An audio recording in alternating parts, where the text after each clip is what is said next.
Mga kababayan, welcome sa aking YouTube channel That's My TV. Nagsalita na po ang ating VP Sara kaugnay sa teacher na nag-viral sa social media.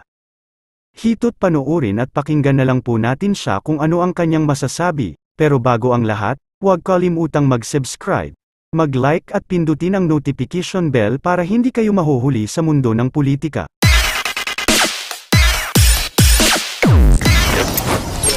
Kung naging reaction is tao lang, yung teacher, lahat tayo umaabot sa punto na nagagalit tayo, lalo pag napafrustrate tayo. This is especially true sa mga teachers dahil ang mga teachers natin hindi lang isa na tao yung kausap nila. Ang isang klase ay merong from 25 to 45, sometimes 55 students.